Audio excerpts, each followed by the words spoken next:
Ibn Qayyim Al-Jawziyyah, a scholar from the 8th century Hijri, in this book, Madarijus Salikeen, the Stations of the Seekers, this book is about the journey of the soul. And it is about realizing that you and me, we are a soul having a physical experience. We are not bodies. Our bodies don't belong to us. There will come a day when we will be removed from our bodies because we are the soul. That's who I really am. When my soul is removed from my body, I will be watching as I am taken up into the heavens, and I'll be watching bird's eye view from afar, because we are a soul. Before this world was created, before this universe came into existence, there was Alamul Arwah, the world of the souls. You did not have blood, you did not have flesh, you did not have eyes, you did not have ears, you did not have clothes, you did not have a job, you did not have a family. You only had one thing: you were a soul. And in this world, the universe of souls, there was nothing physical, only the souls. Allah subhanahu wa ta'ala asked the souls, قَالَ أَلَسْتُ بِرَبِّكُمْ, am I not your Lord? قَالُوا بَلَا شَهِدْنَا, they say, yes, absolutely, of course you are our Lord. This is where the journey really began. The journey, our journey, began when we were really born. Not born into this world, we were born as souls in the universe of souls, the realm of souls, before the heavens and the earth and all of this creation came into existence. That's where the journey began. And the journey will end when your soul will be taken out of your body and resurrected in front of Allah. The journey is the journey of a soul. The body is just one pit stop. 60 years on the journey, you have a body. After that, it's gone. The real journey is the journey of the soul.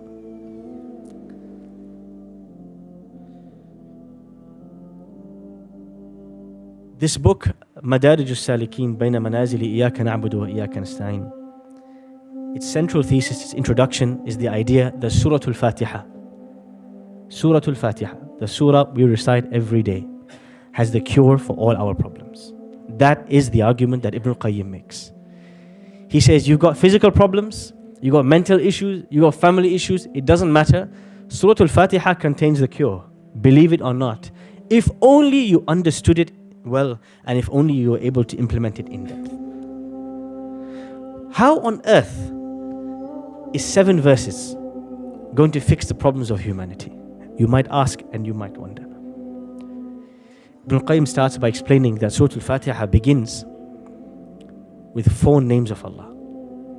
And he says that all the names of Allah can come under these 4. Who can tell me the 4 names of Allah in Surah Al-Fatiha?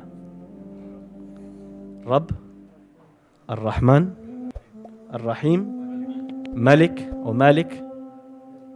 You guys missed the first one. Allah, La ilaha illallah. So Allah, Ar-Rabb, Ar-Rahman, Al-Malik or Al-Malik. These 4 names is a summary of who Allah is. And if you deeply internalize this in your life, these 4 names, it will erase and remove the vast majority of your issues in life.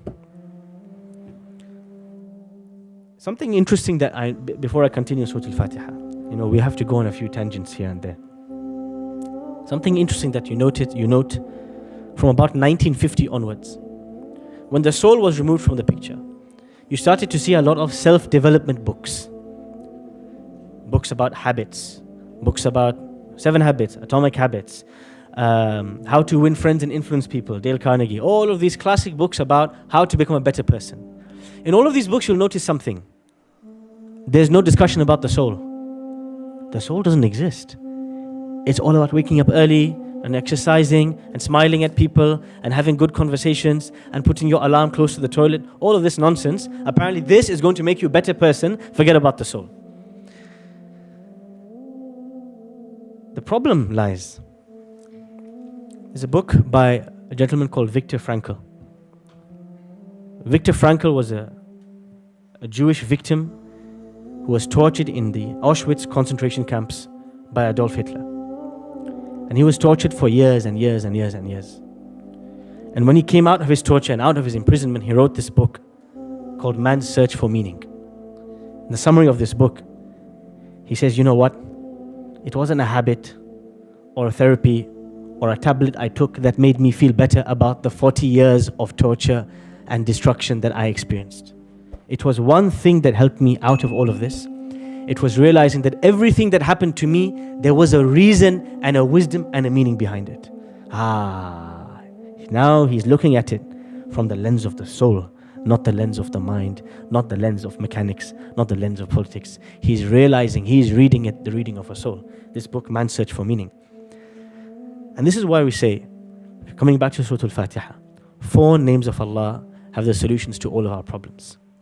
The first name, Allah, makes us realize that the only one we should be turning to and worshipping and devoting our time and attention to and looking to please is not people, it's not career progression, it's not this, it's not that, it's not money.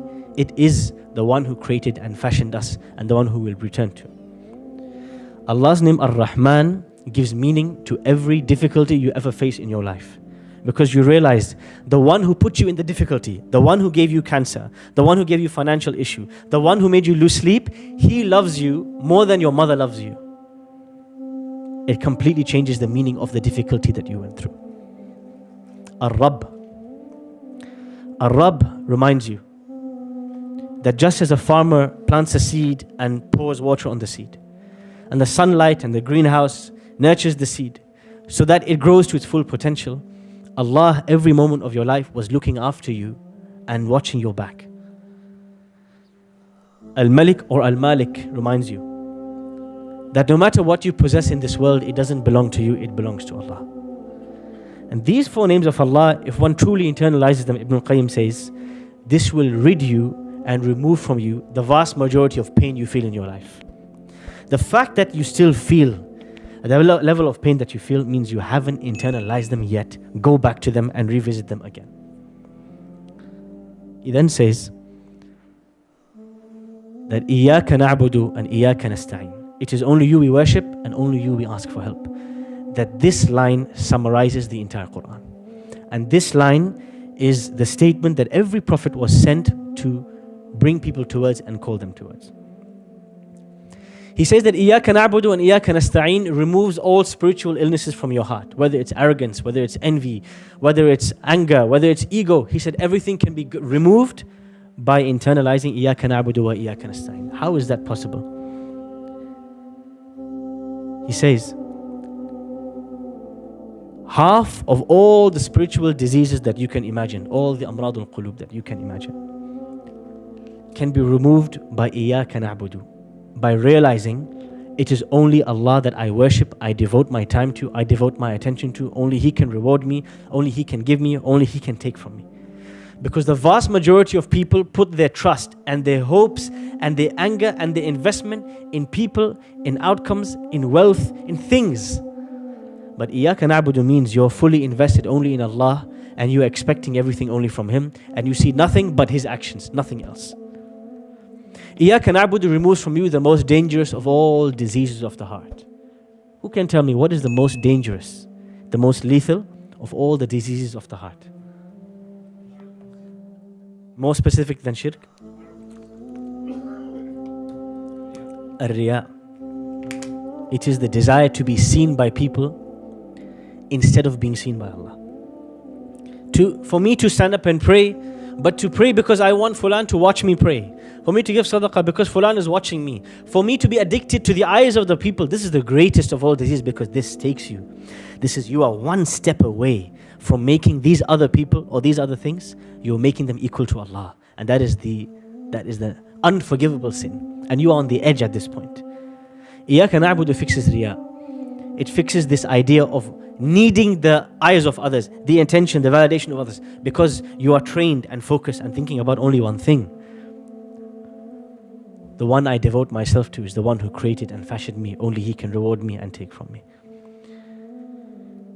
Someone else mentioned arrogance. This is the other most dangerous spiritual disease. Ibn Qayyim says there's the 2 most dangerous diseases is the desire to be seen by people and arrogance and pride. إِيَّاكَ نَسْتَعِينُ rids you of arrogance and pride because you realize and you internalize no matter what happens, I'm dependent upon Allah. From the day that my nappies were being changed and I could not even do that myself, to the day I am old and I will need help to walk, I will always remain dependent in between. And that is what إِيَّاكَ نَعْبُدُ إِيَّاكَ نَسْتَعِينُ means. Oh Allah, I will always need you, no matter who I am, where I am, or what I am. I'm always and constantly in need of you. And Qayyim says, if you only internalize this, and if you only understood this, you would stop venting to people. يستخفون من الناس ولا يستخفون من الله. They fear people and they don't fear Allah. إنما أشكو بثي وحزني إلى الله. I only vent and complain of my distress to Allah. He says, if you look back at the prophets before you, you will realize their strength did not come from bodybuilding. Their strength came from, I'll only complain to Allah. I only turn to Allah. I know I only need Allah.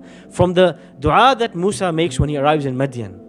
Who remembers the dua Musa makes when he comes in Madian, alayhi salam? رَبِّ إِنِّي لِمَا أَنزَلْتَ إِلَيَّ مِنْ خَيْرٍ فَقِيرٍ. Oh Allah, I need you. Just whatever you give me, I need you. That's إِيَّاكَ نَسْتَعِينَ. What does Ibrahim alayhi salam say when he's inside the fire? حَسْبِيَ اللَّهُ وَنِعْمَ الْوَكِيلُ. That's إِيَّاكَ نَسْتَعِينَ. Oh Allah, I need you. I'm stuck. Where will I go? What does Yusuf alayhi salam say in the well? And Yunus alayhi salam say in the whale? What does Yunus alayhi salam say in the whale? لا إله إلا أنت سبحانك إني كنت من الظالمين. لا إله إلا أنت إياك نعبد سبحانك إني كنت من الظالمين إياك نستعين. You'll see the same formula repeated again and again and again.